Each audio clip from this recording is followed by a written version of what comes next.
Hola, tengo 58 años y vivo en Tijuana. Hace un año perdí a mi hijo en un accidente que me partió el alma, pero lo que nunca imaginé es que un año después, su celular que guardé apagado y sin batería en mi cómoda comenzaría a enviarme mensajes. Estoy bien, mamá, decía la pantalla de mi teléfono mientras el suyo permanecía muerto en el cajón. No fue un milagro ni mi imaginación, fue algo que me llevaría a descubrir verdades que mi hijo ocultó para protegerme, traiciones que nunca sospeché y secretos que cambiaron todo lo que creía saber sobre mi familia. Hoy abro mi corazón porque descubrí que a veces los que partieron encuentran maneras imposibles de guiarnos hacia la verdad, y porque sé que hay madres ahí afuera que también necesitan fuerzas para enfrentar lo impensable. Si esta historia te conmueve, déjame tu comentario, dale like y suscríbete. Necesito saber que no estoy loca, que alguien más entiende lo inexplicable. Me llamo Rosa María Hernández, tengo 58 años, y vivo en Tijuana desde que era niña. Hoy voy a contarles algo que durante meses me quitó el sueño, me robó la paz y casi destruye lo poco que quedaba de mi familia. Pero también les contaré cómo esa misma verdad imposible terminó salvándonos a todos. ¿Alguna vez han sentido que el universo les está gritando algo, pero el miedo les tapa los oídos? ¿Han experimentado esa sensación de que la vida tal como la conocen está a punto de desmoronarse, y al mismo tiempo, de alguna forma misteriosa, está a punto de reconstruirse de una manera que nunca imaginaron? Permítanme llevarlos a noviembre del año pasado. En mi cocina, el olor del café de olla se mezclaba con el aroma de las tortillas recién hechas. Afuera, el ruido típico de Tijuana, los carros, las voces de los vendedores ambulantes, la música que sale de alguna ventana abierta. Yo estaba bordando un mantel para la quinceañera de mi sobrina cuando escuché el grito. Era mi hija menor, Daniela. Su voz venía desde su habitación, un grito que no era de dolor físico, sino de algo más profundo, más desconcertante. Corrí como solo una madre puede correr, con el corazón ya saliéndoseme del pecho antes de saber qué había pasado. La encontré sentada en su cama, el teléfono en sus manos temblorosas, su rostro pálido como si hubiera visto un fantasma. Y tal vez, de alguna forma, así era. Mamá, me dijo con la voz quebrada, es de Miguel. Su teléfono, hay un mensaje nuevo. Miguel. Mi hijo mayor. El mecánico de corazón noble que había desaparecido hacía exactamente un año. No muerto, aunque durante mucho tiempo pensamos que sí. Simplemente, desaparecido. Sin rastro. Sin explicación. Como si la tierra se lo hubiera tragado una tarde de noviembre mientras iba camino a Guadalajara para cerrar un negocio. Durante 12 meses vivimos en ese limbo terrible entre la esperanza y la desesperación. La policía nos decía que había casos así, personas que decidían empezar de nuevo sin avisar. Pero yo conocía a mi hijo. Miguel no era de esos. Tenía un taller mecánico próspero, una esposa, planes para el futuro. No era un hombre que abandonaría todo sin decir palabra. ¿Qué dice el mensaje?, pregunté, aunque parte de mí temía la respuesta.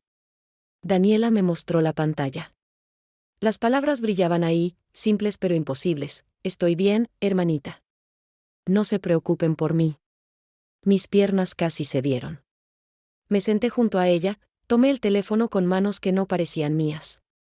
El número era el de Miguel, el mismo que yo misma había llamado cientos de veces durante los primeros meses, hasta que la compañía lo desactivó por falta de pago.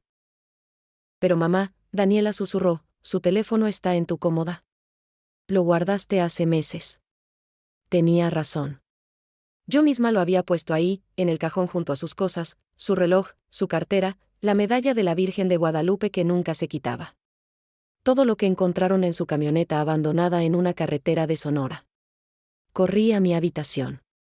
Abrí el cajón con desesperación. Ahí estaba el teléfono de Miguel, exactamente donde lo había dejado. La batería muerta, la pantalla cubierta de polvo. No había manera de que ese aparato hubiera enviado ningún mensaje. Volví con Daniela. Ella había recibido otro mensaje, hay tantas cosas que necesitan saber. Pero todavía no es el momento. Los amo, ¿cómo explicar lo que sentí en ese instante? Era como si el piso bajo mis pies se convirtiera en agua. Toda la realidad que había construido durante un año, el duelo, la aceptación, el aprender a vivir con la ausencia, se estaba desmoronando. Alguien nos está haciendo una broma cruel, dije, aunque mi voz no sonaba convincente ni para mí misma. O tal vez, Daniela no terminó la frase, pero ambas estábamos pensando lo mismo. ¿Y si Miguel estaba vivo? ¿Y si realmente era él quien enviaba los mensajes? Esa noche no dormí. Me quedé en la cocina, bebiendo café tras café, mirando el teléfono de Daniela como si fuera a revelarme todos sus secretos. La casa estaba en silencio, pero mi mente era un torbellino de preguntas sin respuesta. ¿Por qué ahora? ¿Por qué después de un año de silencio absoluto? ¿Qué había cambiado? Y la pregunta que más me aterraba, si Miguel estaba vivo y podía comunicarse, ¿por qué no había vuelto a casa? Al amanecer, mientras el cielo de Tijuana se teñía de naranja y rosa, tomé una decisión. No importaba lo que tuviera que hacer, no importaba cuántas piedras tuviera que voltear o cuántas verdades incómodas tuviera que enfrentar. Iba a descubrir qué estaba pasando realmente. Porque soy madre, y una madre nunca deja de buscar a su hijo. Nunca deja de creer. Nunca se rinde. Esta es mi historia. La historia de cómo unos mensajes imposibles me llevaron por un camino que jamás imaginé recorrer. Un camino lleno de secretos familiares, de traiciones que dolían más que cualquier golpe físico, pero también de un amor tan poderoso que sobrevivió incluso a la distancia, al tiempo y a la mentira. Les advierto, lo que descubrí cambió todo. Y no sé si ustedes, en mi lugar, habrían tenido el coraje de seguir adelante. Pero yo lo tuve. Y ahora, finalmente, estoy lista para contar toda la verdad. Los mensajes continuaron llegando durante las siguientes semanas. Nunca en horarios predecibles, nunca con la frecuencia suficiente para que pudiéramos rastrearlos, pero siempre con información que me hacía temblar. El negocio que papá construyó merece estar en las manos correctas, decía uno. Cuida a Lucía, ella necesita más ayuda de la que aparenta, decía otro, refiriéndose a su esposa. Daniela, mi hija menor, es ingeniera de software. Trabaja en San Diego pero cruza la frontera cada fin de semana para estar conmigo. Ella insistía en que debía haber una explicación técnica, lógica, racional. Pero cuando contactamos a la compañía telefónica, nos dijeron algo que nos heló la sangre: los mensajes efectivamente provenían del número original de Miguel, aunque oficialmente ese número había sido desactivado hacía 9 meses. Es imposible, repetía el técnico una y otra vez. Técnicamente imposible. Pero ahí estaban los mensajes, uno tras otro, desafiando toda lógica. ¿Saben qué es lo más difícil de vivir con la incertidumbre? No es el no saber. Es el saber que otros a tu alrededor han decidido que estás loca, que tu dolor te ha llevado a ver cosas que no existen. Mis otras 2 hijas, Sofía y Carmen, me miraban con esa mezcla de lástima y preocupación que ninguna madre quiere ver en los ojos de sus hijos. Mamá, tal vez deberías hablar con el padre Tomás, me sugirió Sofía una tarde mientras preparábamos pozole para la cena familiar del domingo. El vapor de la olla llenaba la cocina con ese aroma que siempre me reconfortaba, pero ese día ni siquiera eso podía calmar mi mente inquieta. No estoy loca, respondí, más fuerte de lo que pretendía. Daniela también los ha visto. Los mensajes son reales. Nadie dice que estés loca, mamá, intervino Carmen, acariciando mi hombro. Solo que, han pasado 12 meses. Quizás es momento de aceptar que Miguel no va a volver. Pero yo no podía aceptarlo. No cuando cada mensaje me traía una pequeña esperanza, un pequeño recordatorio de que mi hijo seguía ahí, en algún lugar, tratando de comunicarse. Fue en diciembre, durante los preparativos para las posadas, cuando decidí realmente investigar. Si nadie más iba a tomar esto en serio, lo haría yo misma. Comencé por el lugar más obvio, el taller de Miguel. El local estaba cerrado desde su desaparición. Lucía, su esposa, había dicho que no tenía el corazón para manejarlo. El mejor amigo de Miguel, Roberto, se había ofrecido a administrarlo temporalmente, pero Lucía había rechazado la ayuda. Ahora, el taller estaba lleno de polvo y recuerdos. Entré un martes por la tarde, cuando el sol de invierno todavía calentaba lo suficiente. El olor a aceite y metal me golpeó inmediatamente, trayendo consigo 1000 memorias de Miguel de niño, aprendiendo mecánica con su padre, mi difunto esposo. Aquí había pasado tantas tardes, soñando con tener su propio negocio algún día. Busqué por horas. Entre herramientas oxidadas, calendarios viejos con imágenes de la Virgen de Guadalupe, facturas atrasadas. Y entonces, escondido detrás de un archivero, encontré algo, un cuaderno de pasta dura, escondido dentro de una caja de zapatos. Las manos me temblaban mientras pasaba las páginas. Números de cuenta bancaria. Direcciones en Guadalajara. Nombres que no reconocía. Y algo más, referencias a un socio silencioso que aparentemente estaba involucrado en la venta del taller. ¿Venta? Miguel nunca me había mencionado que planeaba vender el negocio. Ese taller era su orgullo, su legado, el sueño que había construido con años de trabajo duro y sacrificio. Seguí leyendo. Las anotaciones eran crípticas, escritas en la letra apurada de Miguel.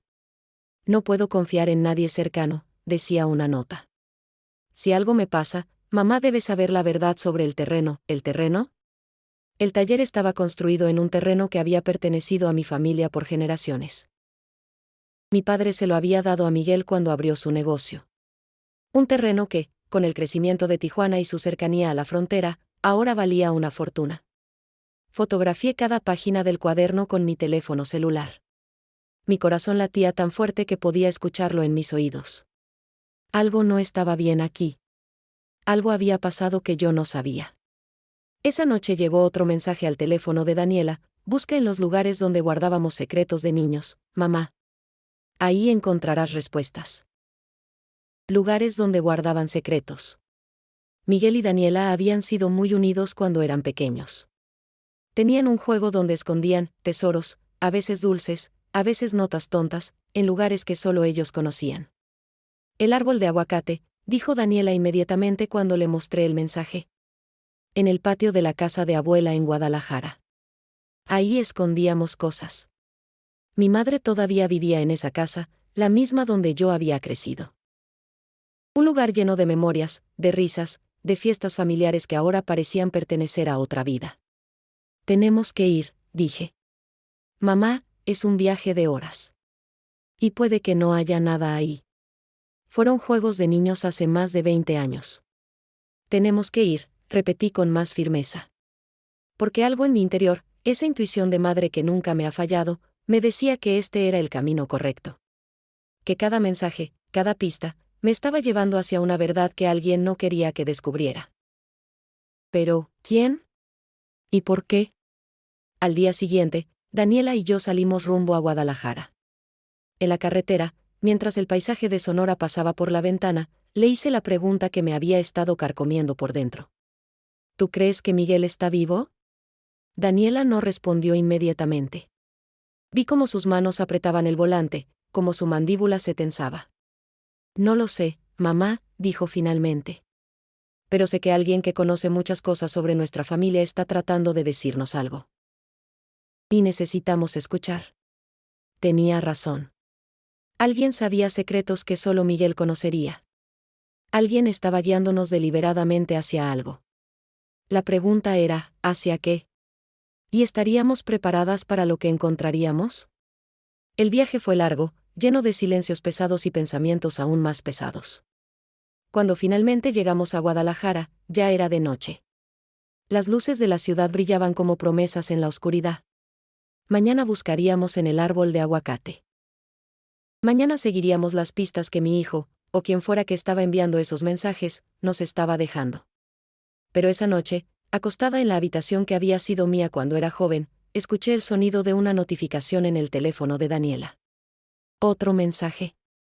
Pero este era diferente. Este me heló hasta los huesos. Lo siento, mamá. Por todo lo que estás a punto de descubrir. Pero necesitas saber la verdad, aunque duela. ¿Qué verdad? ¿Qué era tan terrible que requería una disculpa anticipada? No dormí nada esa noche. El árbol de aguacate estaba exactamente donde lo recordábamos, en el fondo del patio de la casa de mi madre, junto al muro de piedra cubierto de bugambilias moradas. El amanecer en Guadalajara tiene un color especial, dorado y cálido, y el aroma de las jacarandas en flor llenaba el aire.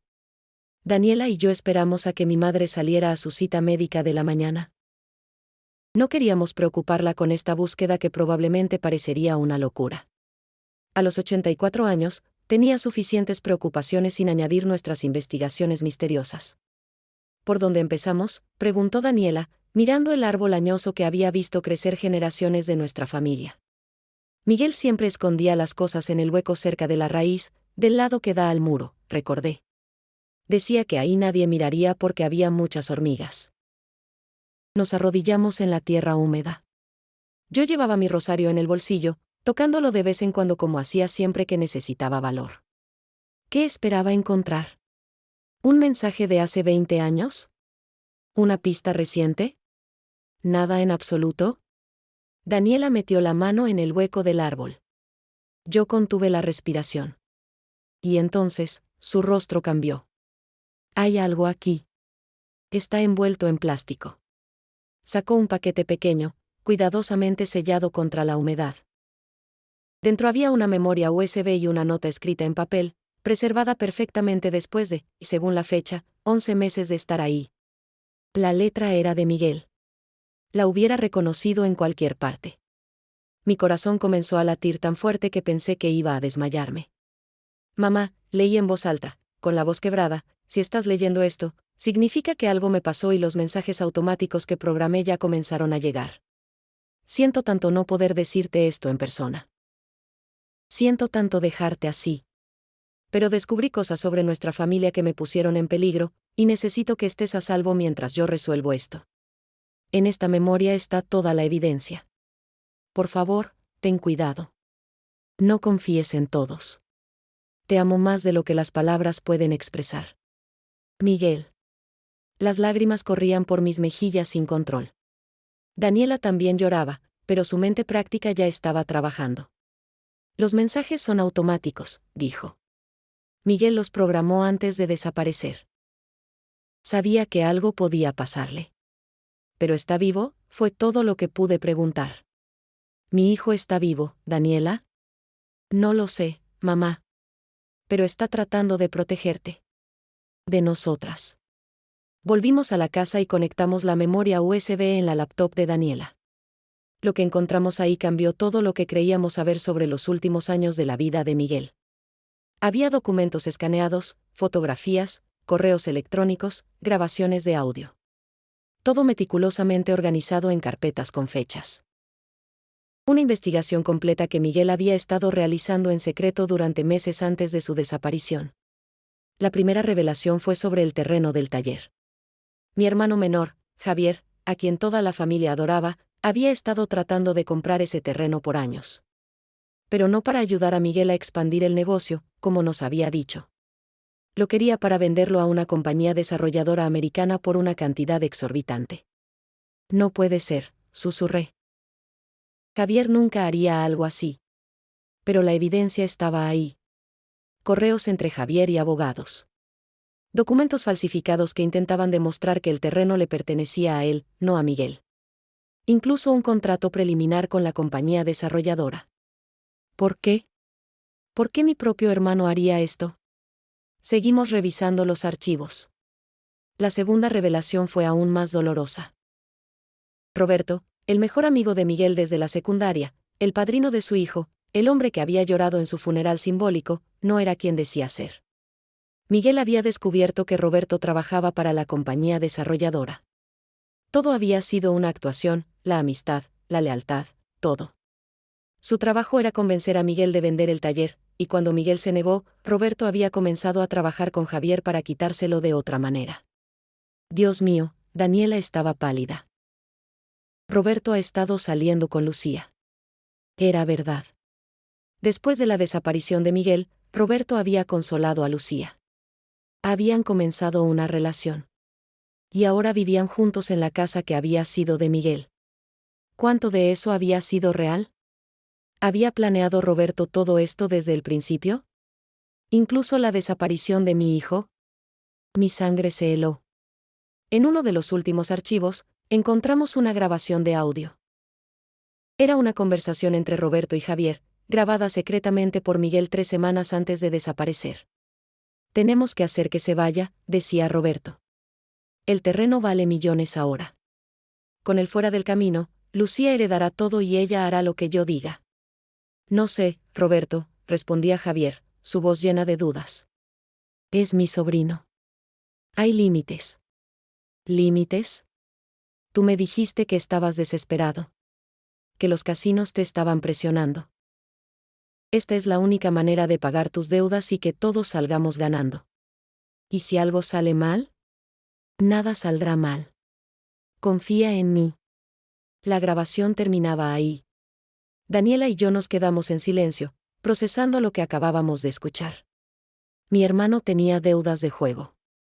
El mejor amigo de mi hijo era un infiltrado. ¿Y juntos habían planeado? ¿Qué exactamente?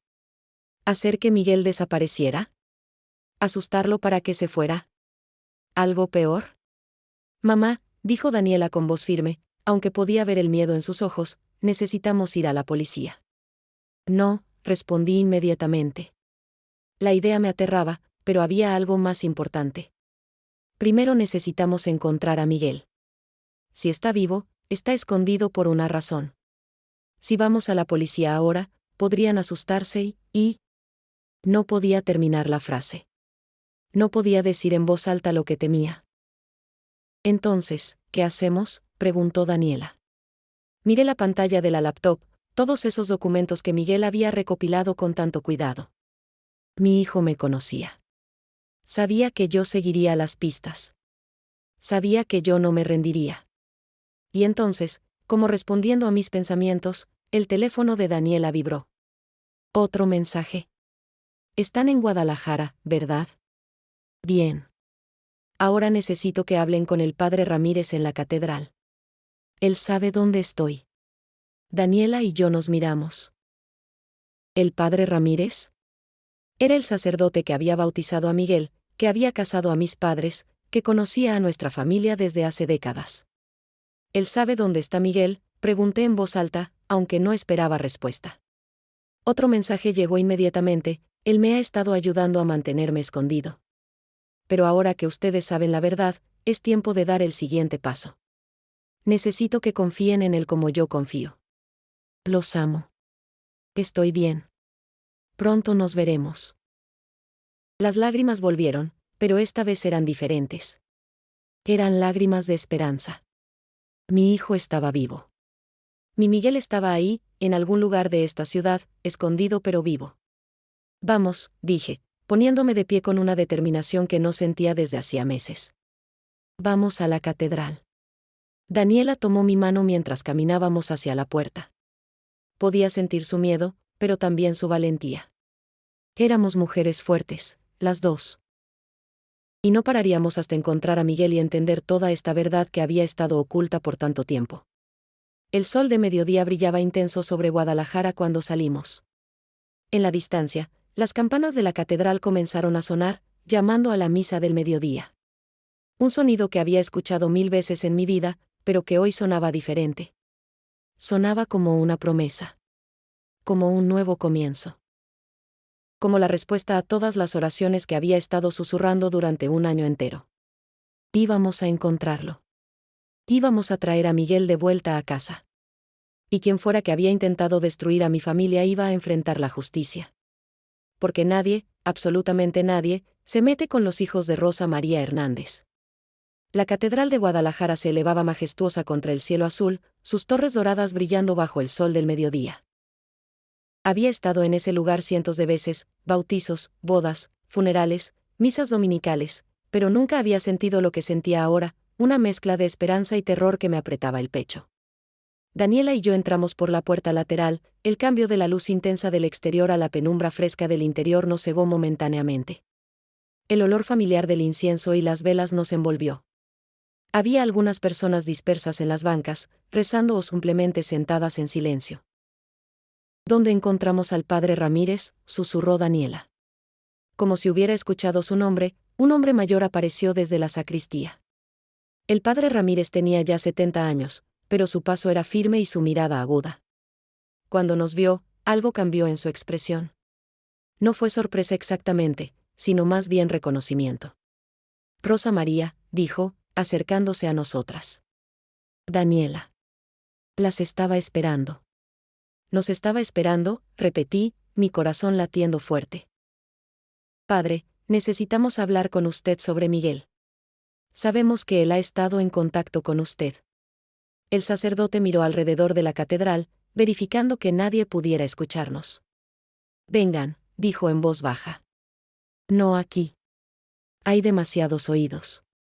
Lo seguimos a través de un pasillo que llevaba a las habitaciones traseras de la catedral. El padre Ramírez nos guió a una pequeña oficina llena de libros antiguos y iconos religiosos.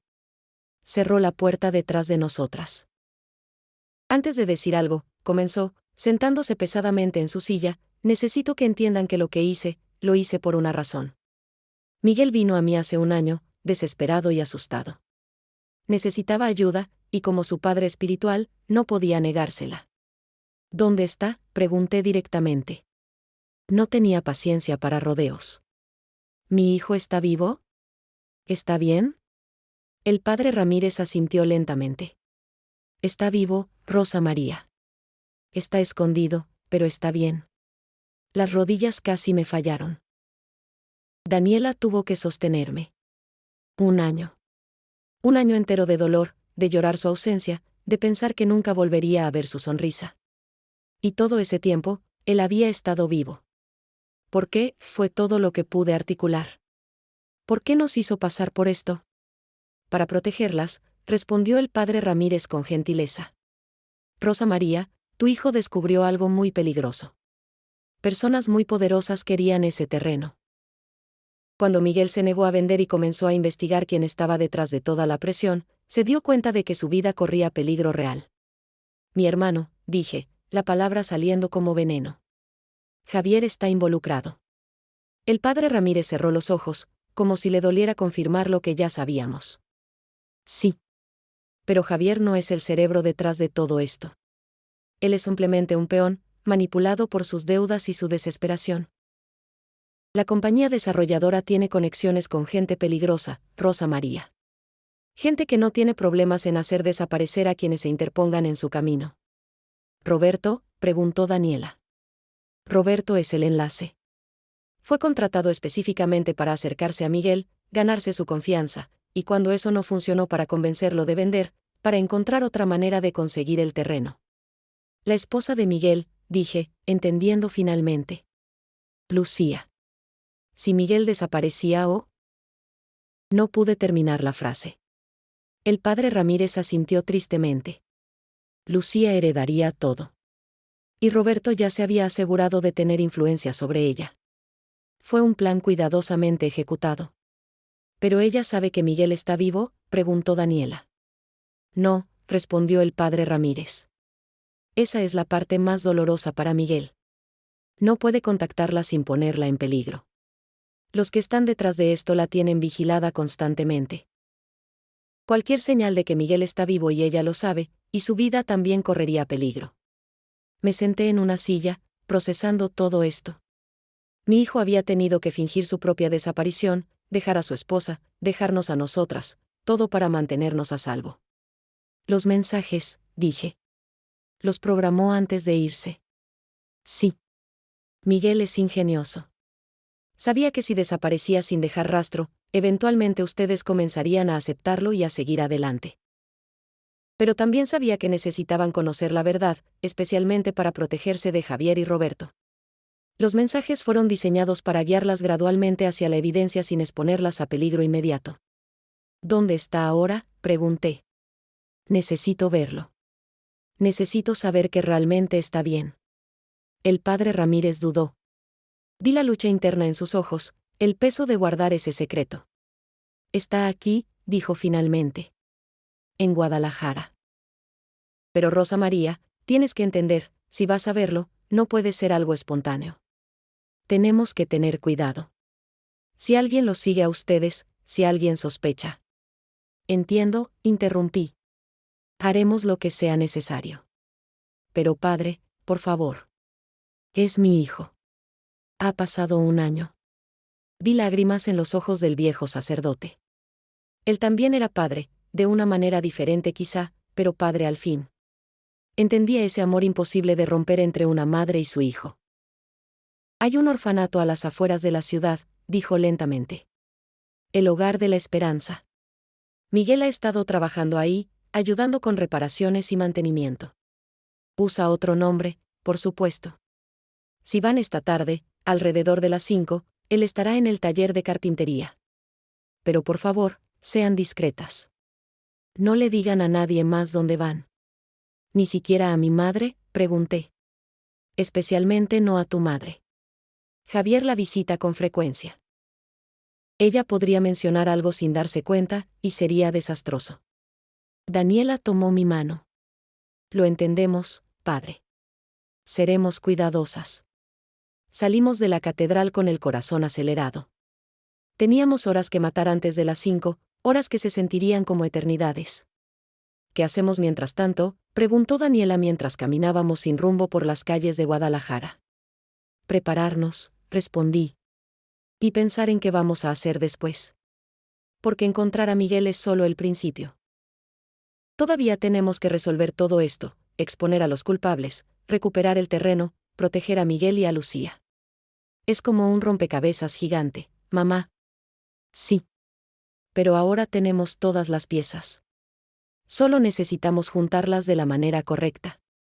Pasamos el resto de la tarde en un pequeño café, bebiendo chocolate caliente y revisando una y otra vez toda la evidencia que Miguel había recopilado. Necesitábamos un plan. No podíamos simplemente ir a la policía, la corrupción era real, y algunos de los involucrados seguramente tenían conexiones. A las 4:30, tomamos un taxi hacia las afueras de la ciudad. El Hogar de la Esperanza resultó ser un edificio modesto pero bien cuidado, rodeado de jardines donde algunos niños jugaban bajo la supervisión de las monjas. ¿Puedo ayudarlas?, preguntó una monja joven en la entrada.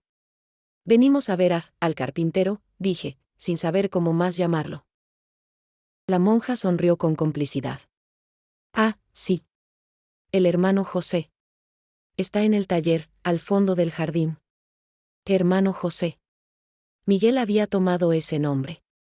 Caminamos por el jardín, mis piernas temblando con cada paso. Después de un año de creer que había perdido a mi hijo, estaba a punto de verlo nuevamente. El taller era un edificio pequeño con olor a madera fresca. Dentro, un hombre estaba inclinado sobre una mesa, lijando cuidadosamente un pedazo de madera. Vestía ropa sencilla, y tenía barba, algo que Miguel nunca había usado. Pero era él. Hubiera reconocido esos hombros, esa postura, la forma en que movía sus manos, en cualquier parte del mundo. Miguel, susurré. Él se volteó. Nuestros ojos se encontraron. Y en ese momento, todo el dolor de ese año, toda la angustia, el miedo, la desesperación, se derritió. Mi hijo soltó la herramienta que tenía en las manos y corrió hacia mí. Mamá, dijo con voz quebrada, envolviéndome en sus brazos. Lo siento tanto. Lo siento tanto. Lloramos juntos, abrazados como no nos habíamos abrazado desde que era niño. Daniela se unió al abrazo, los tres formando un círculo de amor que había sobrevivido incluso a la separación más cruel. Estás vivo, seguía repitiendo, tocando su rostro, su cabello, necesitando confirmación física de que esto era real. Estás aquí. Estás vivo. Estoy aquí, mamá. Y ahora que ustedes saben la verdad, podemos finalmente arreglar todo esto. Nos sentamos en el taller, y Miguel nos contó su versión completa de lo que había pasado. Miguel había envejecido en ese año. No en su apariencia física, aunque la barba y el cabello más largo lo hacían ver diferente. Era algo en sus ojos, en la forma en que llevaba los hombros.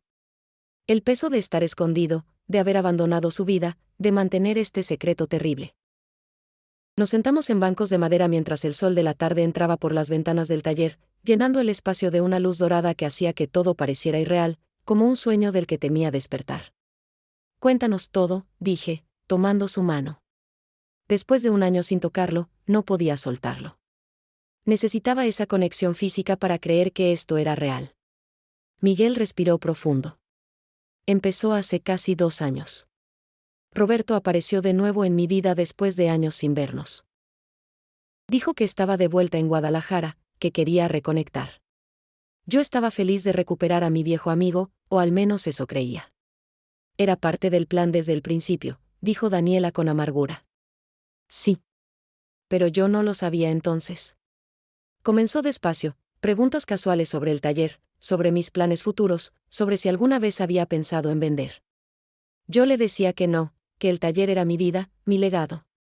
Y él siempre respondía que me entendía, que solo estaba curioso. ¿Cuándo empezaste a sospechar?, pregunté.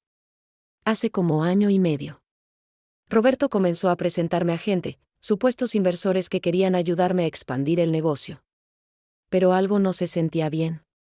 Las ofertas eran demasiado generosas, demasiado buenas para ser verdad. Y siempre terminaban sugiriendo que vendiera el terreno y me mudara a un lugar más grande en otra parte de la ciudad. Hizo una pausa, sus ojos mirando hacia algún punto distante, recordando. Entonces empecé a investigar. Discretamente, sin decirle nada a nadie, ni siquiera a Lucía. Descubrí que todos esos inversores estaban conectados a la misma compañía desarrolladora. Y esa compañía había estado comprando terrenos por toda la zona, preparándose para un proyecto de desarrollo masivo cerca de la frontera. Y tu terreno era una pieza clave, completé. Exactamente. Sin mi terreno, no podían completar el proyecto. Valía millones, mamá. Millones. Y yo estaba ahí, sin idea, solo queriendo mantener mi pequeño taller de mecánica. ¿Cuándo descubriste sobre el tío Javier?, preguntó Daniela. El rostro de Miguel se ensombreció. Eso fue lo que más me dolió. Encontré correos entre Roberto y Javier. Mi propio tío, el hermano de mi madre, estaba involucrado. Al principio no quería creerlo. Pensé que tal vez también lo estaban manipulando. Pero entonces vi las deudas. Los casinos, dije suavemente. Sí. Javier debe una fortuna. Gente peligrosa, mamá. El tipo de gente que no acepta un no por respuesta. Roberto lo usó. Le prometió que si me convencía de vender, o encontraba una manera de conseguir el terreno, pagarían sus deudas y aún le quedaría suficiente dinero para vivir bien. ¿Y cuándo te negaste? Miguel se levantó, caminando hacia la ventana. Las amenazas comenzaron. Nada directo al principio. Herramientas que desaparecían del taller. Clientes que cancelaban citas. Pequeñas cosas que podrían ser coincidencias, pero yo sabía que no lo eran. ¿Por qué no viniste a mí?, pregunté, sintiendo un dolor en el pecho. ¿Por qué no me dijiste? Él se volvió, y vi lágrimas en sus ojos. Porque te amo, mamá. Porque no quería involucrarte en algo peligroso. Y porque sabía que si te decía, irías directamente a confrontar a Javier, y eso podría empeorar todo. Tenía razón. Eso era exactamente lo que hubiera hecho. Entonces decidí recopilar evidencia, continuó Miguel. Documentar todo. Grabaciones, copias de documentos, todo. Pensé que si tenía pruebas suficientes, podría ir a las autoridades correctas, exponer a todos los involucrados. Pero algo salió mal, dijo Daniela. Una noche, hace poco más de un año, estaba en el taller tarde. Escuché voces afuera. Roberto y Javier, hablando con otros hombres que no reconocí. Estaban planeando algo. Hablaban sobre hacer que yo desapareciera, sobre hacer parecer un accidente. Mi sangre se heló. Dios mío. Me escondí y grabé toda la conversación. Después, esa misma noche, supe que tenía que irme. No había tiempo para explicaciones, no había tiempo para despedidas apropiadas. Solo tenía tiempo para esconder toda la evidencia, programar esos mensajes automáticos para que eventualmente llegaran a Daniela, y desaparecer. Dejaste tu camioneta en Sonora, recordé. Sí. Tomé un autobús de regreso a Guadalajara, usando efectivo y documentos falsos que el padre Ramírez me ayudó a conseguir. Él fue la única persona en quien podía confiar completamente. ¿Y Lucía?, pregunté suavemente. Tu esposa, Miguel. Ella te llora todos los días. Vi el dolor atravesar su rostro como un cuchillo. Lo sé. Eso ha sido lo más difícil, mamá. Pero si Lucía supiera que estoy vivo, no podría actuar normalmente. Roberto la vigila constantemente. Si él sospechara que ella sabe algo, su vida correría peligro. Pero ahora nosotras sabemos, dijo Daniela. ¿Qué vamos a hacer? Miguel se sentó de nuevo con nosotras. Por eso programé los mensajes para que las guiaran hasta aquí. Necesitaba que supieran la verdad, pero también necesito su ayuda. No puedo hacer esto solo. ¿Qué necesitas?, pregunté sin dudarlo. Necesito que vayan con toda esta evidencia a alguien de confianza. Alguien fuera del sistema normal que podría estar corrompido. Tengo un contacto, un periodista de investigación en Ciudad de México que ha estado trabajando en historias sobre corrupción y desarrollo urbano. Si le damos toda la evidencia, él puede exponerlo todo públicamente. Y una vez que todo sea público, estaré a salvo para regresar. ¿Y Javier?, pregunté, mi corazón doliéndome. Es mi hermano, Miguel. Tu tío. Lo sé, mamá. Pero él eligió su camino. Y casi hace que me mataran. No podemos protegerlo de las consecuencias de sus acciones. Tenía razón, pero eso no hacía que doliera menos. Hay algo más, dijo Miguel, su voz volviéndose más suave. Cuando todo esto sea público y yo pueda volver, no quiero simplemente recuperar el taller y seguir como si nada hubiera pasado. Quiero hacer algo mejor con todo esto. ¿Qué tienes en mente?, preguntó Daniela. Estos meses aquí, trabajando en el orfanato, enseñando a los niños carpintería y mecánica básica, me ha dado una nueva perspectiva. Mamá, quiero convertir el taller en una escuela técnica. Un lugar donde jóvenes de familias de bajos recursos puedan aprender oficios, tener oportunidades que de otra manera no tendrían. Sentí lágrimas rodando por mis mejillas nuevamente. Mi hijo no solo había sobrevivido, había encontrado un propósito más grande en medio de todo este dolor. Es una idea hermosa, dije, abrazándolo otra vez. Pasamos las siguientes horas haciendo un plan. Daniela copiaría toda la evidencia en múltiples dispositivos como respaldo. Yo contactaría al periodista desde un teléfono que compraríamos solo para ese propósito. Miguel permanecería escondido en el orfanato hasta que todo esto saliera a la luz pública. ¿Cuánto tiempo crees que tome?, pregunté. Si el periodista es tan bueno como dicen, tal vez 2 o 3 semanas para verificar todo y publicar la historia.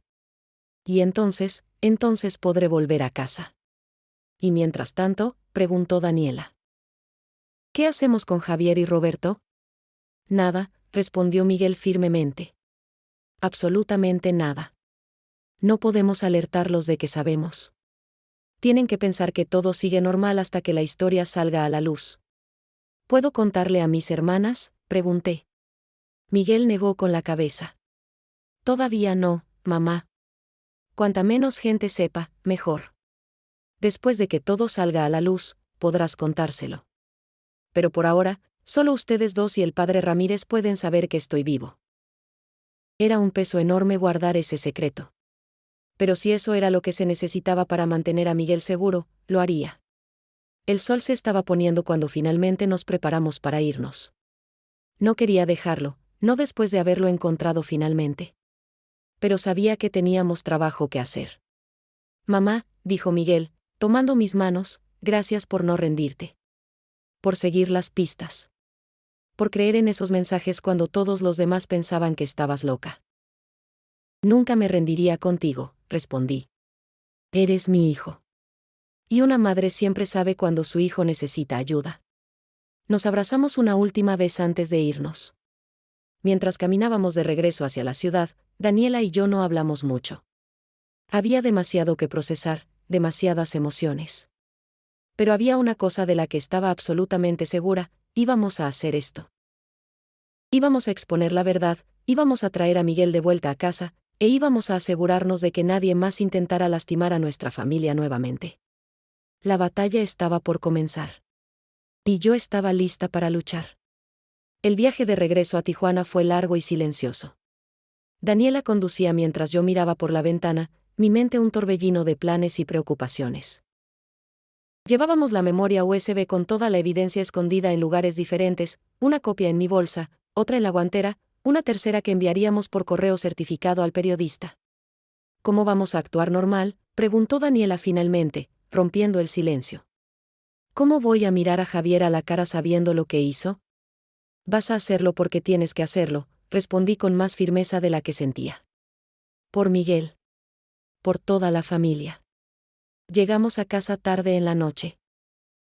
La ciudad estaba tranquila, las luces de la frontera brillando en la distancia. Todo parecía normal, ordinario. Nadie podría imaginar los secretos que cargábamos. Los siguientes días fueron los más difíciles de mi vida. Tuve que ir a la comida familiar del domingo, sentarme en la misma mesa que Javier, servirle pozole como si nada hubiera pasado. Él estaba animado, contando chistes, siendo el tío encantador que siempre había sido. ¿Cómo podía actuar así? ¿Cómo podía sonreír y reír mientras había conspirado para lastimar a su propio sobrino? Rosa María, te ves cansada, comentó mi hermano, pasándome las tortillas. ¿Todo bien? Solo no he dormido bien últimamente, respondí, forzando una sonrisa. Cosas de la edad. Deberías cuidarte más. Ya no eres una jovencita. Su preocupación parecía genuina. Eso lo hacía todo más difícil. Mientras tanto, Daniela había contactado al periodista, un hombre llamado Ernesto García que tenía reputación de exponer la corrupción sin miedo. Habían acordado encontrarse en Ciudad de México en una semana. Revisó la evidencia inicial que le envié, me dijo Daniela esa noche. Dice que es sólida. Suficiente para una investigación completa. ¿Cuánto tiempo necesitará? 2 semanas después de que le demos todo. Tal vez 3. Quiere verificar cada detalle, contactar fuentes independientes, construir un caso que sea irrefutable. 3 semanas. 21 días más de fingir, de mentir, de actuar como si mi mundo no hubiera dado un vuelco completo. Pero entonces algo inesperado sucedió. Lucía, la esposa de Miguel, apareció en mi puerta una tarde lluviosa. Tenía los ojos rojos de llorar, su cabello despeinado. Lucía siempre había sido una mujer hermosa y arreglada, pero ahora parecía rota. Rosa María, dijo cuando abrí la puerta, necesito hablar contigo. Por favor. La hice pasar, preparé café, esperé a que encontrara las palabras. Afuera, la lluvia golpeaba las ventanas con ritmo constante. Roberto me pidió que me casara con él, soltó finalmente. Hace 2 días. Dijo que ya ha pasado suficiente tiempo desde que Miguel se fue. Mi corazón se aceleró. Esto no era parte del plan. Roberto estaba apurando las cosas. ¿Y qué le dijiste?, pregunté, tratando de mantener mi voz neutral. Dije que necesitaba tiempo. Pero Rosa María, hay algo que no está bien. Roberto ha estado presionándome para vender el taller. Dice que es demasiado doloroso para mí mantenerlo, que necesito cerrar ese capítulo y seguir adelante. Pero el taller era el sueño de Miguel. No puedo simplemente venderlo. Tienes razón en resistir, dije cuidadosamente. Lucía me miró con ojos llorosos. Hay más. Encontré documentos en el escritorio de Roberto. Papeles legales sobre el terreno del taller. Rosa María, creo que él sabía algo sobre la desaparición de Miguel. Mi sangre se heló. ¿Cuánto podía decirle? ¿Cuánto debía decirle? Miguel había sido claro, Lucía no podía saber que él estaba vivo, no todavía. ¿Qué tipo de documentos?, pregunté. Contratos preliminares con una compañía desarrolladora. Con fecha de hace 2 años, mucho antes de que Miguel desapareciera. Roberto ya estaba planeando vender el terreno entonces. Como si supiera que eventualmente sería suyo. Lucía, dije, tomando su mano, necesito que me escuches con mucha atención. No te cases con Roberto. No firmes nada que él te pida. Y por favor, no le digas que viniste a hablar conmigo sobre esto. ¿Por qué? Rosa María, ¿tú sabes algo? Sé que hay cosas que no son lo que parecen. Y sé que pronto la verdad va a salir a la luz. Pero por ahora, necesito que confíes en mí. ¿Puedes hacer eso? Ella asintió lentamente, confundida pero confiando. Miguel está. ¿Hay alguna posibilidad de que él? No pude mentirle completamente. Hay esperanza, Lucía. Eso es todo lo que puedo decir ahora. Pero hay esperanza. Cuando Lucía se fue, llamé inmediatamente a Daniela. Tenemos un problema. Roberto está apresurando las cosas. Tal vez sospecha algo. ¿Qué hacemos?, preguntó mi hija. Aceleramos nuestro plan. Contacta a Ernesto. Dile que necesitamos movernos más rápido. La reunión con el periodista fue 3 días después en un café discreto en Ciudad de México. Ernesto García era un hombre de unos 40 años, con ojos agudos y una grabadora siempre lista. Daniela y yo le dimos toda la evidencia, cada documento, cada grabación, cada pieza del rompecabezas. Esto es oro, dijo después de revisar todo. Pero necesito verificar algunas cosas. Contactar a la compañía desarrolladora, hablar con fuentes en el ayuntamiento. ¿Cuánto tiempo?, pregunté. 1 semana. Publicaré la historia en una semana. ¿Y Miguel? ¿Mencionarás que está vivo? Ernesto nos miró seriamente. Si quieren mantenerlo a salvo, necesito incluir esa información. Es la única manera de asegurar que no puedan hacer nada contra él una vez que todo sea público. El escándalo será tan grande que cualquier cosa que le pase después levantará sospechas inmediatas. Tenía sentido, pero significaba que tendríamos que decírselo a Lucía antes de la publicación. Ella merecía saber que su esposo estaba vivo antes de leerlo en un periódico. Está bien, acepté. Pero solo le diremos a Lucía un día antes de la publicación. Ni un minuto antes. Esa semana fue la más larga de mi vida. Cada día que pasaba, el peso del secreto se hacía más pesado. Tuve que ver a Javier en otra reunión familiar, esta vez para el cumpleaños de mi madre. Él llevó un pastel enorme, regalos caros. Mi madre estaba encantada, sin idea de que su hijo menor había traicionado a su nieto. Javier siempre ha sido tan generoso, comentó mi hermana Carmen. Si tan solo supiera de dónde venía ese dinero, de las deudas de juego que lo habían llevado por ese camino oscuro. Finalmente, llegó el día. Ernesto me llamó. La historia sale mañana en la portada. ¿Le han dicho a la esposa?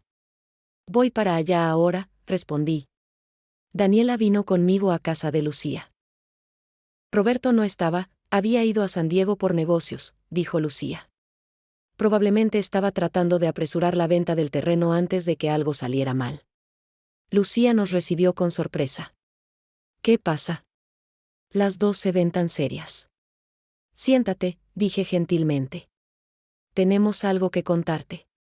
Algo que va a cambiar todo. Le contamos todo. Sobre la conspiración, sobre Roberto y Javier, sobre cómo Miguel había tenido que esconderse para protegerse. Y finalmente, la verdad que llevaba guardada durante semanas. Lucía, dije, tomando sus manos, Miguel está vivo. Está escondido en Guadalajara, pero está vivo y está bien. El rostro de Lucía pasó por 1000 emociones en segundos: incredulidad, shock, esperanza, ira, alivio. Finalmente, se rompió en sollozos incontrolables. ¿Vivo? Todo este tiempo él, y yo. Él te ama, dije firmemente. Todo lo que hizo fue para protegerte. Roberto te habría usado, posiblemente te habría lastimado, si hubiera sospechado que sabías algo. Yo casi me caso con el hombre que intentó hacerle daño a mi esposo, dijo Lucía, su voz llena de horror. Pero no lo hiciste. Y mañana, toda la verdad va a salir a la luz. Miguel podrá volver a casa. Todos ustedes podrán estar juntos de nuevo. Lucía se quedó con nosotras esa noche. Ninguna durmió mucho. Estábamos esperando el amanecer, esperando que la verdad finalmente emergiera de las sombras donde había estado escondida por tanto tiempo. A las 6 de la mañana, mi teléfono sonó. Era Ernesto. Ya está publicado, dijo. Y está explotando. Todos los medios principales están recogiendo la historia. La compañía desarrolladora ya está emitiendo comunicados de prensa negando todo. Y la Policía Federal ha iniciado investigaciones tanto de ellos como de los funcionarios corruptos que mencionamos. ¿Y Miguel?, pregunté. También está en la historia. Su foto, su testimonio, todo. El mundo ahora sabe que está vivo. Nadie puede tocarlo sin levantar todas las alarmas. Colgué y miré a Daniela y Lucía. Es hora. Vamos a traer a Miguel a casa. La ciudad despertó ese día con la noticia en todos los titulares: mecánico fingió su muerte para exponer conspiración de millones. Mi teléfono no paraba de sonar, mis hijas Sofía y Carmen, mis hermanas, amigos, incluso gente que no había visto en años. Todos querían saber si era verdad, si Miguel realmente estaba vivo. Pero yo solo podía pensar en una cosa: traer a mi hijo a casa. Daniela, Lucía y yo tomamos el primer vuelo a Guadalajara. En el aeropuerto, los reporteros nos reconocieron de las fotos que acompañaban la historia. Flashes de cámaras, micrófonos en nuestras caras, preguntas gritadas desde todos lados. ¿Cómo se siente saber que su hijo está vivo? ¿Sabía usted sobre la conspiración? ¿Qué les diría a su hermano y a Roberto? Daniela nos protegió, guiándonos a través de la multitud.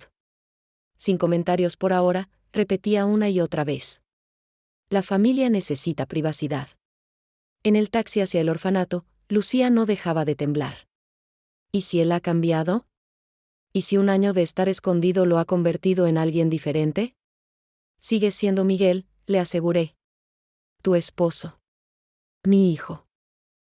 Un año no puede borrar eso. Cuando llegamos al Hogar de la Esperanza, había una escena que no esperábamos. Docenas de personas estaban reunidas afuera, vecinos, miembros de la comunidad, incluso algunos de los niños del orfanato con carteles que decían, «Gracias hermano José» y «Héroe local». La Madre Superior nos estaba esperando en la entrada. «Ha sido un circo esta mañana», dijo con una sonrisa cansada. Pero Miguel, perdón, José, está en el taller. Sabía que vendrían. Caminamos por ese jardín que ahora me era familiar. El sol de la mañana hacía que todo brillara con una luz especial. Y entonces, ahí estaba él. Miguel salió del taller cuando nos vio. Por un momento, ninguno se movió. Él miró a Lucía, y ella lo miró a él, un año de separación y dolor entre ellos. Entonces Lucía corrió. Corrió más rápido de lo que yo la había visto moverse nunca, y se lanzó a los brazos de Miguel. Ambos cayeron de rodillas en el jardín, aferrados el uno al otro, llorando con una intensidad que me partió el corazón. Pensé que te había perdido, sollozaba Lucía. Pensé que nunca te volvería a ver. Lo siento, repetía Miguel una y otra vez. Lo siento tanto. Tenía que protegerte. Tenía que mantenerte a salvo. Daniela y yo les dimos un momento, pero eventualmente nos unimos al abrazo. Los cuatro, formando un círculo de amor que había sido roto pero ahora estaba sanando. Finalmente, después de lo que parecieron horas pero probablemente fueron solo minutos, nos separamos. Miguel se limpió las lágrimas y miró hacia la multitud que se había reunido afuera del orfanato. Necesito hablar con ellos, dijo. Estas personas me acogieron, me dieron refugio cuando no tenía a dónde ir. Les debo una explicación. Salimos juntos. La multitud estalló en aplausos cuando apareció Miguel. Algunas personas lloraban, otras sonreían, todas parecían genuinamente felices de que estuviera bien. Amigos, comenzó Miguel, su voz firme pero emocionada, durante este último año, ustedes me conocieron como José. Pero mi verdadero nombre es Miguel Hernández. Y vine aquí porque estaba huyendo, no de la ley, no de algo que hubiera hecho mal, sino de personas que querían hacerme daño por negarme a vender algo que les pertenecía a mi familia. La multitud escuchaba en silencio absoluto. En este lugar encontré no solo refugio, sino propósito. Enseñar a los niños, ayudar con las reparaciones, ser parte de esta comunidad, me mostró que hay cosas más importantes que el dinero o la propiedad. Me mostró que el verdadero valor está en servir, en ayudar, en construir algo que beneficie a otros. Hubo más aplausos. Una mujer mayor se adelantó, la reconocí de mis visitas anteriores. Hermano José. Miguel, usted ayudó a mi nieto a reparar su primera bicicleta. Le enseñó que podía construir cosas con sus propias manos. Eso es un regalo que durará toda su vida. Otros comenzaron a compartir historias similares. Un joven mecánico que Miguel había estado entrenando. Una madre cuyo hijo ahora soñaba con ser carpintero. El impacto que había tenido en solo un año era profundo. No me iré por completo, prometió Miguel. Este lugar se ha convertido en mi segunda casa. Y cuando todo se resuelva, quiero hacer algo especial. Algo que honre lo que ustedes me enseñaron aquí. Después de despedirnos de todos, finalmente subimos al taxi de regreso a la ciudad. Miguel se sentó entre Lucía y yo, ambas aferrando sus manos como si temiéramos que desapareciera de nuevo. ¿Qué pasa ahora?, preguntó Miguel. Con Javier, con Roberto, con todo. La Policía Federal los está buscando, respondió Daniela, revisando su teléfono. Roberto fue arrestado esta mañana en la frontera tratando de cruzar a Estados Unidos. Javier. Todavía no hay noticias sobre él. Como si sus palabras lo hubieran invocado, mi teléfono sonó. Era Sofía, mi otra hija. Mamá, su voz sonaba alterada, Javier está aquí. En la casa de la abuela. Creo que está intentando huir. Dice que necesita dinero, que tiene que salir del país. Vamos para allá, dije inmediatamente. No, Miguel me detuvo. Déjame hablar con él. Necesitamos cerrar este círculo apropiadamente. El viaje a la casa de mi madre fue tenso. ¿Cómo terminaría esto? ¿Qué le diríamos a Javier? Era mi hermano, el tío de mis hijos, pero también había traicionado nuestra confianza de la manera más profunda posible. Cuando llegamos, encontramos a Javier en la sala, su maleta empacada a sus pies. Se veía terrible, ojos rojos, sin afeitar, la ropa arrugada. Cuando vio a Miguel entrar, su rostro perdió todo color. Miguel, susurró. ¿Tú, estás vivo? Sí, dijo Miguel firmemente. A pesar de tus mejores esfuerzos. Yo nunca quise. Nunca fue mi intención. Javier se desmoronó, cayendo en el sofá. Las deudas, la presión, no sabía qué más hacer. Pudiste habernos pedido ayuda, dije, mi voz temblando de ira y dolor. Somos familia, Javier. Tu familia. Y en lugar de confiar en nosotros, conspiraste para lastimar a tu propio sobrino. Lo sé, lloró Javier. Lo sé y lo siento. He estado viviendo con esta culpa durante un año. Cada día pensando que tal vez mi sobrino estaba muerto por mi culpa. Miguel se sentó frente a él. Tío, mírame. Necesito que entiendas algo. Lo que hiciste estuvo mal. Profundamente mal. Y tendrás que enfrentar las consecuencias legales de tus acciones. Lo sé. Pero, continuó Miguel, su voz suavizándose ligeramente, también necesito que sepas que te perdono. No porque lo que hiciste esté bien, sino porque seguir odiándote solo me lastimaría a mí. Mi madre me enseñó que el perdón no es para la otra persona, es para ti mismo, para liberarte del peso del rencor. Miré a mi hijo con una mezcla de orgullo y asombro. Un año atrás, no sé si él hubiera podido decir esas palabras. Pero su tiempo en el orfanato, su tiempo de reflexión, lo había cambiado. Pero el perdón no significa que no haya consecuencias, agregó Miguel. Vas a tener que enfrentar la justicia. Vas a tener que hacer restitución. Y vas a tener que trabajar para reconstruir la confianza que destruiste. Javier asintió, las lágrimas corriendo libremente por su rostro. Entiendo. No voy a huir. Me entregaré a las autoridades. Hay algo más, dijo Miguel. Tu adicción al juego. Eso es lo que te llevó por este camino. Necesitas ayuda, tío. Tratamiento real. Y cuando salgas de la cárcel, si quieres reconstruir tu relación con esta familia, ese será el primer paso. Era difícil ver a mi hermano así, quebrado, avergonzado, pero finalmente enfrentando la verdad de lo que había hecho. Parte de mí quería consolarlo, abrazarlo como cuando éramos niños. Pero otra parte sabía que Miguel tenía razón. El amor verdadero a veces significa dejar que las personas enfrenten las consecuencias de sus acciones. La policía llegó una hora después. Javier se entregó sin resistencia. Mientras lo llevaban, volteó una vez más hacia nosotros. Gracias, dijo suavemente. Por no odiarme. Por darme una oportunidad de redimirme. Cuando se fueron, la casa quedó en silencio. Mi madre, quien había estado en su habitación durante todo esto, finalmente salió. A sus 84 años, se veía más frágil de lo normal. Lo escuché todo, dijo con voz débil. Mi hijo, mi Javier. Lo sé, mamá, dije, abrazándola. Sé que duele. Pero está vivo, dijo, mirando a Miguel. Pensé que había perdido a mi nieto, pero está vivo. Y eso es un milagro. Esa noche, toda la familia se reunió, mis 3 hijas, Miguel, Lucía, mis hermanas, los nietos.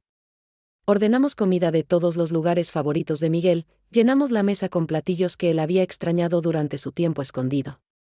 No fue una celebración silenciosa. Hubo lágrimas, risas, historias compartidas. Hubo también momentos de silencio pesado cuando alguien mencionaba a Javier, recordándonos que nuestra familia había sido profundamente herida. Pero éramos fuertes. Y estábamos juntos. Y eso era lo que importaba. Los días siguientes fueron un torbellino. La historia de Miguel se había vuelto nacional, luego internacional. Los medios no podían tener suficiente, el ángulo humano de un hombre que había fingido su desaparición para exponer corrupción, una familia destrozada y luego reunida, la traición de seres queridos, todo era como algo salido de una película. Miguel tuvo que dar entrevistas.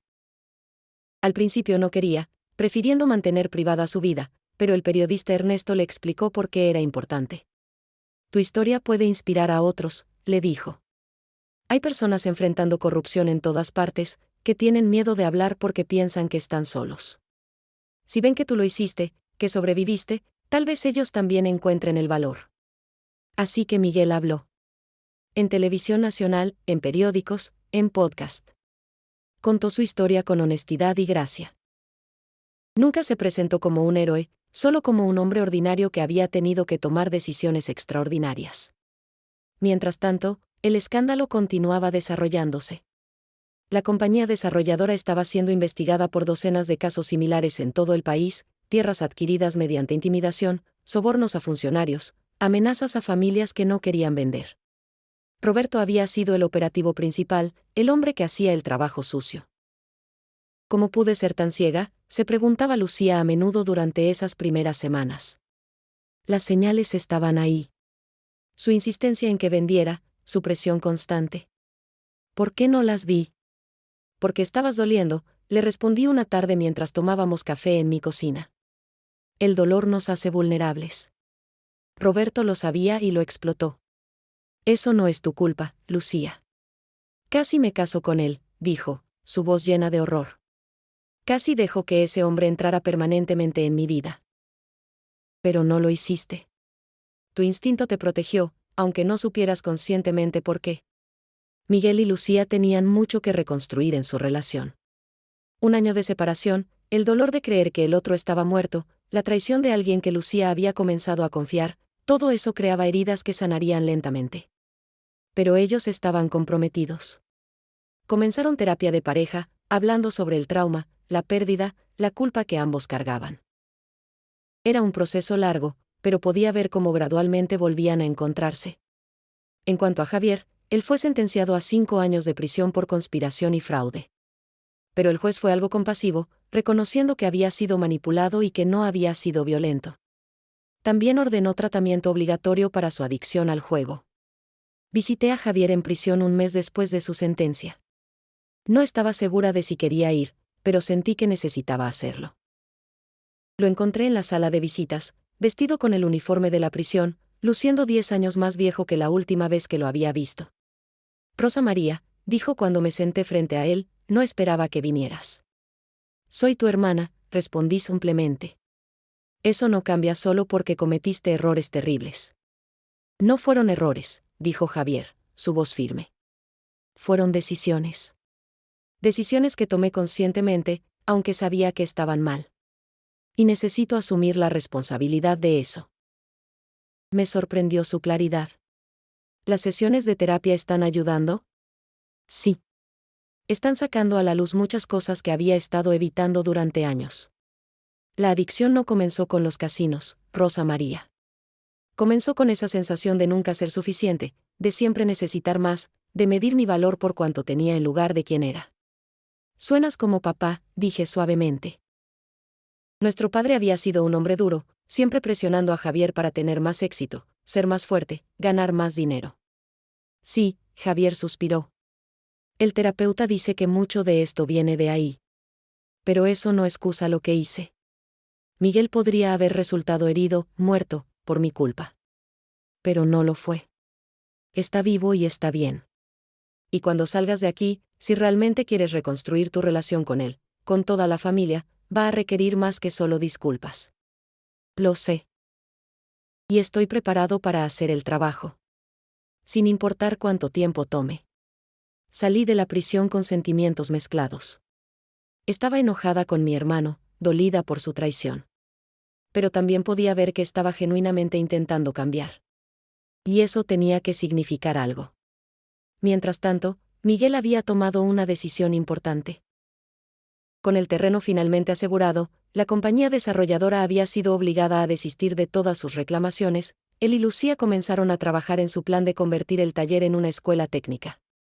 Se llamará Centro de Formación Técnica Esperanza, anunció Miguel en una reunión familiar. En honor al orfanato que me dio refugio cuando más lo necesitaba. Es perfecto, dije, con lágrimas en los ojos. Vamos a ofrecer capacitación gratuita en mecánica automotriz, carpintería, electricidad y otros oficios. Trabajaremos con empresas locales para conseguir pasantías para nuestros graduados. Y una parte de las instalaciones estará dedicada a un programa especial para jóvenes que han estado en el sistema de justicia juvenil o en orfanatos, dándoles una segunda oportunidad. Era ambicioso. Requeriría fondos, personal, tiempo. Pero vi la pasión en los ojos de Miguel cuando hablaba de ello, y supe que lo lograría. Necesitaremos ayuda, dijo, mirando alrededor de la mesa. Daniela, pensaba que tal vez podrías manejar toda la parte administrativa y tecnológica. Tus habilidades serían invaluables. Por supuesto, respondió Daniela inmediatamente. Sería un honor. Mamá, Miguel se volvió hacia mí, me preguntaba si querrías enseñar una clase de costura y bordado. Sé que no es un oficio técnico tradicional, pero muchos de nuestros estudiantes podrían beneficiarse de aprender esas habilidades también. Mi corazón se hinchó de orgullo y amor. Nada me haría más feliz. En los meses siguientes, el centro comenzó a tomar forma. Limpiamos el viejo taller, agregamos salones de clase, instalamos equipos nuevos. La comunidad se involucró, contratistas locales donaron tiempo y materiales, empresas contribuyeron con herramientas y equipos. La Madre Superior del Hogar de la Esperanza en Guadalajara envió a 5 de sus graduados mayores para ser parte de la primera clase. Ustedes nos inspiraron, escribió en una carta que acompañaba a los jóvenes. Ahora es nuestro turno de pasar ese legado adelante. El día de la inauguración fue uno de los más felices de mi vida. Había más de 200 personas, familiares, amigos, miembros de la comunidad, funcionarios locales que querían ser fotografiados con Miguel después de su fama reciente. Miguel dio un discurso que me hizo llorar. Este lugar, dijo, señalando las instalaciones detrás de él, nació del dolor. Nació de la traición y el miedo y la pérdida. Pero como mi madre me enseñó, podemos elegir qué hacer con nuestro dolor. Podemos dejarlo que nos destruya, o podemos usarlo para construir algo hermoso. Miró hacia donde yo estaba parada, y nuestros ojos se encontraron. Mamá, cuando desaparecí, lo hice creyendo que estaba protegiendo a mi familia. Pero tú me enseñaste algo más valioso, que la familia no se protege con secretos y distancia, sino con verdad y amor y estando presente, incluso cuando es difícil. Este centro es mi manera de estar presente, no solo para mi familia, sino para toda nuestra comunidad. Los aplausos fueron ensordecedores. Corté la cinta ceremonial junto con Miguel, Lucía, Daniela, y algunos de los estudiantes de la primera clase. Esa noche, cuando todo el mundo se había ido y solo quedábamos la familia cercana, nos sentamos en el patio del centro, bebiendo horchata y comiendo tamales que yo había preparado especialmente para la ocasión. ¿Alguna vez imaginaste que terminaríamos aquí?, preguntó Sofía, mirando las instalaciones que ahora brillaban bajo las luces nocturnas. No, admití. Hace un año, estaba perdida en mi dolor, segura de que nunca volvería a ser feliz. ¿Y ahora?, preguntó Carmen. Miré a mi alrededor, Miguel y Lucía con sus manos entrelazadas, Daniela revisando planes para la expansión del centro, mis otras hijas riéndose de algo que uno de los nietos había dicho. Ahora, dije suavemente, ahora soy más feliz de lo que he sido en mucho tiempo. No porque el dolor haya desaparecido, siempre habrá cicatrices de lo que pasamos. Pero porque elegimos crecer a través del dolor en lugar de ser aplastados por él. Miguel levantó su taza de horchata. Un brindis, dijo. Por las familias que sobreviven las tormentas. Por las madres que nunca se rinden. Y por los nuevos comienzos que nacen de los finales más oscuros. Salud, dijimos todos al unísono, nuestras voces mezclándose en el aire cálido de la noche de Tijuana. El camino había sido largo y doloroso. Pero finalmente, estábamos donde necesitábamos estar. Han pasado 6 meses desde la inauguración del Centro de Formación Técnica Esperanza. Los días ahora tienen un ritmo diferente. Por las mañanas voy al centro a enseñar mi clase de costura y bordado, por las tardes ayudo a Daniela con la administración, y por las noches, finalmente, duermo en paz. ¿Saben qué es lo más sorprendente de todo? No son los grandes cambios, sino los pequeños momentos que me confirman que hicimos lo correcto. Como cuando María, una de nuestras estudiantes de 17 años que había pasado años en casas de acogida, terminó su primer bordado, un diseño de flores que tomó semanas completar. Las lágrimas en sus ojos cuando me dijo, nunca pensé que podría crear algo tan hermoso, me recordaron por qué este trabajo importa. O cuando Carlos, un joven que había dejado la escuela para ayudar a su familia, consiguió su primer trabajo real como mecánico en un taller respetable. Su madre vino a agradecernos, trayendo tamales que había hecho especialmente. Le dieron una oportunidad a mi hijo, dijo, llorando. Nadie más lo hizo. Miguel está en su elemento. Lo veo enseñando a los estudiantes, y es como ver a su padre de nuevo. Esa misma paciencia, esa misma capacidad de explicar cosas complicadas de manera simple, ese mismo orgullo genuino cuando un estudiante finalmente entiende algo. Lucía también se ha involucrado. Ella maneja las relaciones con las empresas, consiguiendo pasantías y empleos para nuestros graduados. La vi transformarse de alguien perdida en el dolor a alguien con propósito claro. Su relación con Miguel es más fuerte ahora que antes de todo esto. El trauma compartido, paradójicamente, los acercó. ¿Alguna vez te arrepientes?, le pregunté a Miguel una tarde mientras limpiábamos después de las clases. De cómo salió todo, de haber tenido que esconderte. Él pensó cuidadosamente antes de responder. Me arrepiento del dolor que les causé a todos. Me arrepiento de que Javier tomara las decisiones que tomó. Pero, ¿el resultado final? No. Mira lo que construimos, mamá. Mira las vidas que estamos tocando. Tiene razón, pero no significa que todo sea perfecto. Las heridas tardan en sanar completamente. Javier sigue en prisión. Le escribo cada mes, y él me responde.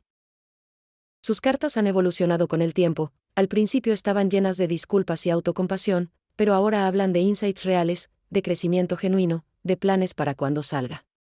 Cuando cumpla mi sentencia, escribió en su última carta, me gustaría trabajar en el centro si me lo permiten. No enseñando, no tengo derecho de presumir ser un modelo a seguir todavía. Pero tal vez en mantenimiento, limpieza, lo que sea necesario. Quiero demostrar con acciones, no palabras, que he cambiado. Le mostré la carta a Miguel. ¿Qué piensas? Creo que todos merecen una segunda oportunidad, respondió. Especialmente cuando están haciendo el trabajo real de cambiar. Cuando salga, si sigue en esta trayectoria, podemos hablar sobre cómo puede contribuir. Roberto fue sentenciado a 15 años. No he pensado mucho en él, honestamente. Hay gente que entra en tu vida con intenciones oscuras desde el principio, y no vale la pena dedicar energía mental a ellos. Sé que está en prisión, sé que su papel en la conspiración fue más amplio y oscuro de lo que inicialmente pensamos. Eso es suficiente para mí. La compañía desarrolladora enfrentó multas masivas y varios de sus ejecutivos también están en prisión. El terreno que querían tomar de nosotros ahora alberga el centro que está cambiando vidas. Hay una justicia poética en eso. Pero no todo ha sido fácil. Hubo momentos difíciles, especialmente en los primeros meses. Una noche, 2 meses después de la inauguración, Lucía me llamó llorando. Rosa María, necesito hablar con alguien. Fui a su casa inmediatamente. La encontré en la cocina, un álbum de fotos abierto frente a ella. Estaba mirando fotos de nuestra boda, dijo, y me di cuenta de que Roberto está en tantas de ellas. Era el padrino de Miguel, su mejor amigo, o eso pensábamos. Y ahora, cada vez que veo esas fotos, todo se siente contaminado. Como si esos recuerdos felices fueran mentiras.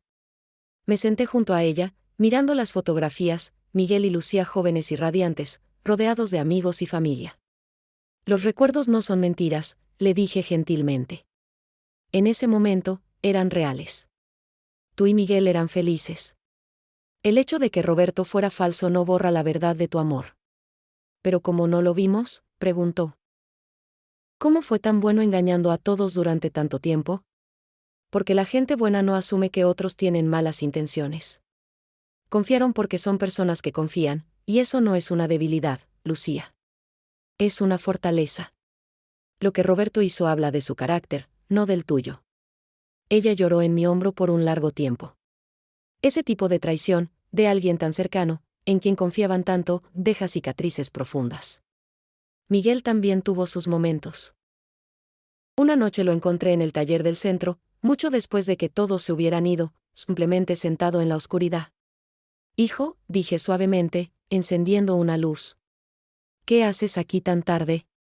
Solo pensando, respondió. Sobre todo lo que perdí ese año que estuve escondido.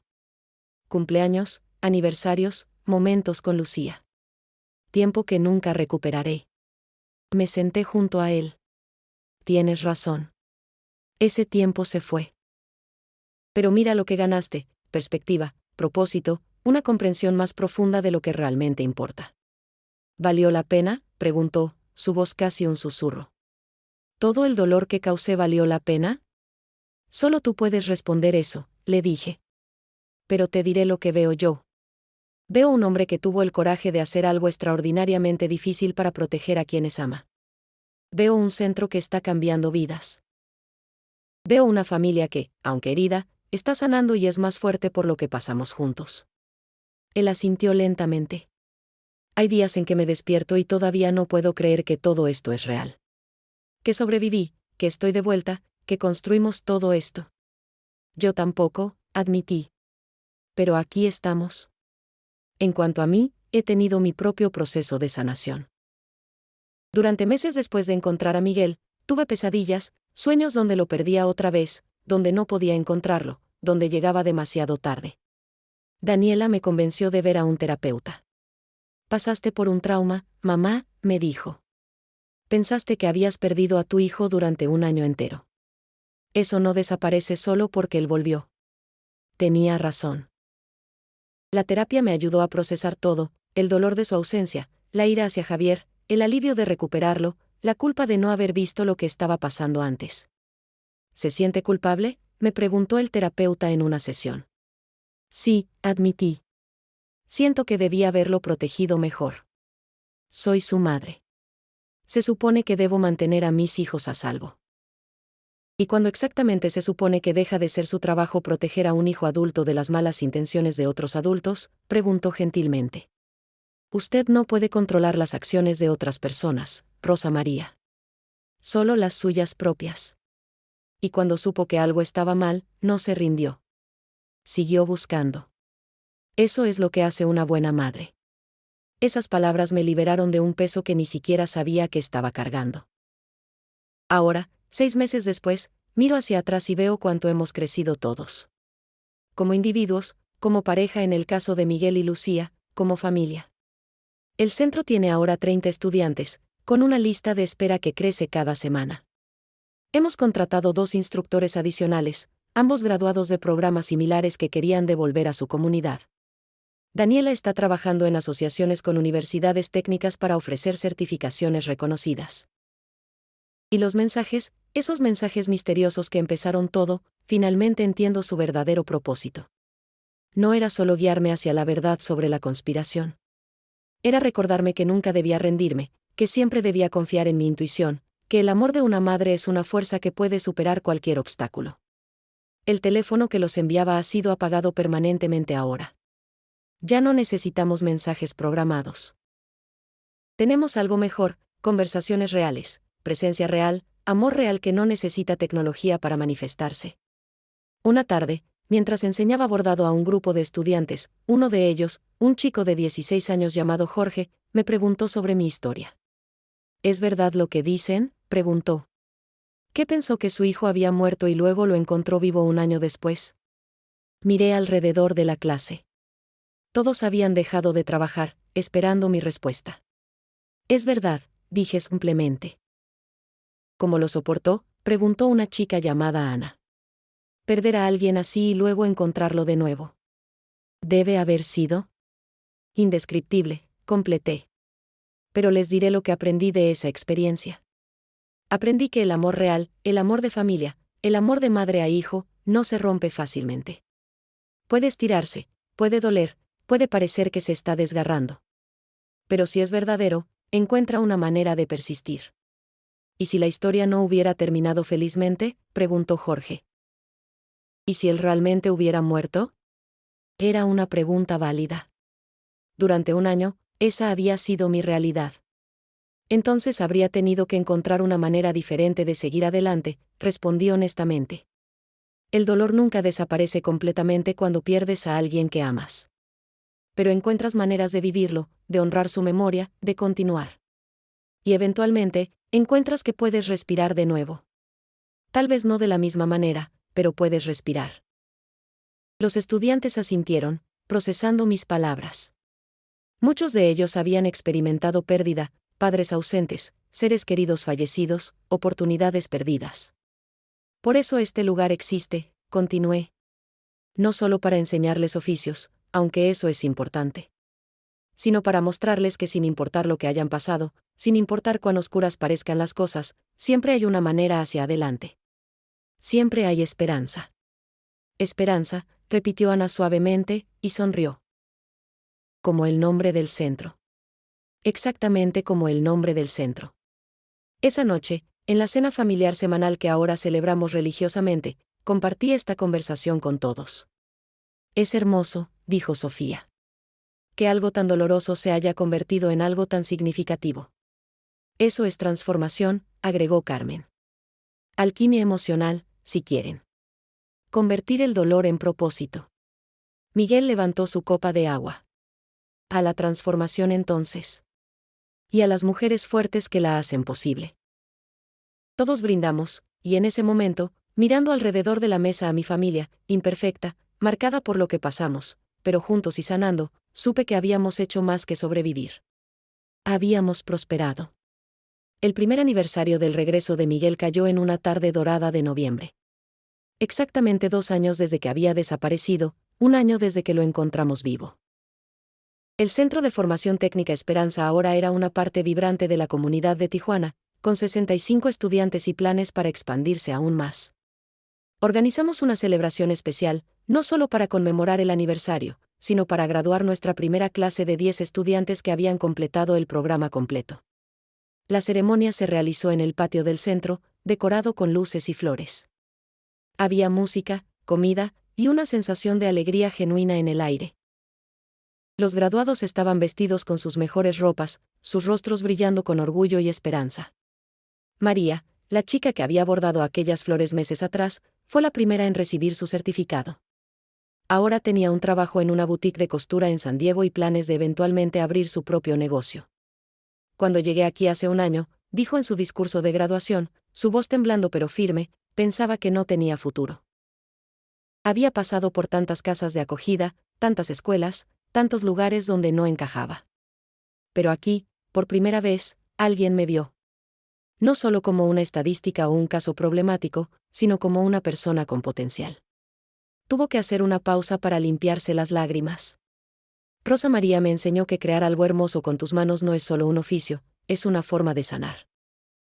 Cada puntada que hago ahora es un recordatorio de que yo también puedo crear belleza en el mundo, que yo también tengo algo valioso que ofrecer. No había un ojo seco en la audiencia. Vi a Miguel secarse las mejillas discretamente, a Daniela abrazar a Lucía. Carlos fue el siguiente. El joven mecánico que ahora trabajaba a tiempo completo y ayudaba a mantener a su familia. Miguel me dijo algo el primer día que llegué aquí, compartió. Me dijo, tu pasado no define tu futuro. Tus acciones de hoy definen tu mañana. Yo había cometido errores, había tomado malas decisiones. Pero él y este lugar me dieron una segunda oportunidad.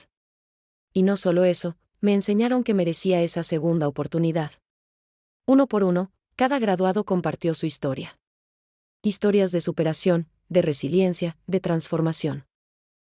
Y en cada una, podía escuchar el eco de nuestra propia historia familiar, del dolor que se convierte en propósito, de las segundas oportunidades, del poder del amor y el perdón. Cuando todos habían recibido sus certificados, Miguel subió al escenario.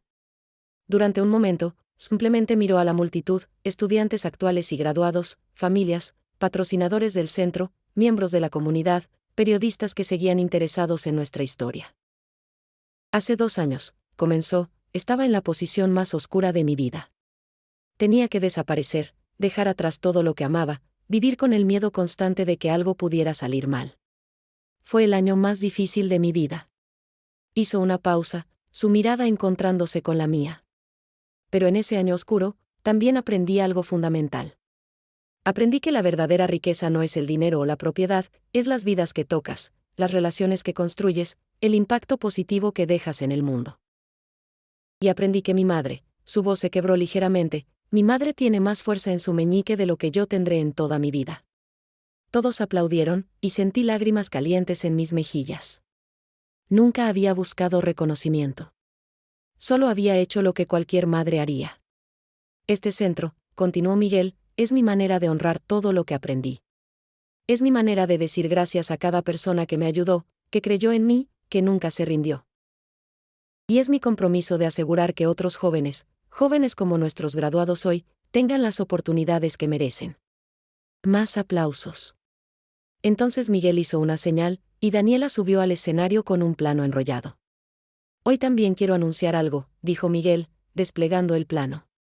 Gracias a donaciones generosas y a una subvención del gobierno, vamos a expandir. En 6 meses, abriremos un segundo edificio con capacidad para 100 estudiantes adicionales. Y no nos detendremos ahí.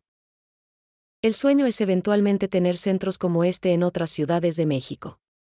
La multitud estalló en vítores. Vi a los estudiantes actuales abrazándose, emocionados por el futuro del centro. Vi a los miembros de la comunidad asintiendo con aprobación. Esto era más grande que nosotros ahora, era un movimiento. Después de la ceremonia, cuando la multitud se había dispersado y solo quedaba la familia, nos sentamos en el mismo lugar donde habíamos brindado meses atrás. ¿Alguna vez imaginaste esto?, preguntó Lucía, mirando el centro que ahora brillaba bajo las luces nocturnas. Nunca, admití. Cuando empezó todo esto, con ese primer mensaje, solo quería entender qué estaba pasando. Solo quería encontrar a mi hijo. Nunca imaginé que llegaríamos aquí. Pero aquí estamos, dijo Daniela, siempre la práctica. Y tenemos mucho trabajo por delante si vamos a hacer realidad esta expansión. Es un buen tipo de trabajo, agregó Sofía. El tipo que importa. Carmen levantó su copa. A los nuevos comienzos. A los segundos actos. A todo lo que viene después. Brindamos juntos, y en ese momento simple sentí una paz profunda. No era que todo fuera perfecto, nunca lo sería. Javier todavía estaba en prisión con 3 años más por delante. Las cicatrices de la traición todavía dolían a veces. Había noches en que todavía soñaba con perder a Miguel otra vez. Pero habíamos elegido crecer a través del dolor en lugar de ser destruidos por él. Y esa elección había hecho toda la diferencia. Mamá, dijo Miguel esa noche cuando todos se estaban preparando para irse, hay algo que quiero mostrarte. Me llevó al taller donde todo había comenzado, el lugar donde yo había encontrado su cuaderno escondido, donde las primeras pistas me habían llevado por este camino extraordinario. En la pared, había algo nuevo. Un bordado enmarcado, el que María había hecho, sus primeras flores. Pero debajo había una placa con una inscripción. Leí en voz alta, el amor de una madre es más fuerte que cualquier oscuridad. Este centro existe porque Rosa María Hernández nunca dejó de buscar, nunca dejó de creer, nunca se rindió. Que su ejemplo inspire a todos los que entren por estas puertas. No pude hablar. Las lágrimas simplemente cayeron mientras Miguel me abrazaba. Lo hiciste todo posible, susurró. Tú nos salvaste a todos. No, logré decir finalmente. Lo hicimos juntos. Como familia. Esa noche, sola en mi casa, me senté en mi cocina con una taza de café de olla. El mismo lugar donde había estado hace un año cuando sonó el primer mensaje. Miré mi teléfono, silencioso ahora, sin mensajes misteriosos, solo mensajes ordinarios de mi familia y amigos. Pensé en todo el viaje, el dolor de creer que había perdido a Miguel, la determinación de seguir las pistas, la confrontación con las verdades difíciles sobre Javier y Roberto, la alegría indescriptible de encontrar a mi hijo vivo, y finalmente, la satisfacción de construir algo significativo de toda esa experiencia. ¿Elegiría pasar por todo otra vez si tuviera la opción? No. El dolor fue demasiado intenso, el miedo demasiado real. Pero, ¿me arrepiento de cómo resultó? Tampoco. Porque a través de toda esa oscuridad, descubrí cosas sobre mí misma que nunca supe. Descubrí que era más fuerte de lo que pensaba, más resiliente de lo que imaginaba. Descubrí que el amor verdadero de madre a hijo, de familia a familia, puede sobrevivir y hasta prosperar a través de las pruebas más duras. Y descubrí que los finales no siempre son finales. A veces son solo pausas antes de nuevos comienzos aún más hermosos. Mi teléfono vibró. Un mensaje de Miguel, ¿Todavía despierta, mamá? Solo quería decirte buenas noches y que te amo. Sonreí, escribiendo de vuelta, despierta y reflexionando. Te amo también, hijo. Siempre. Su respuesta llegó inmediatamente, siempre.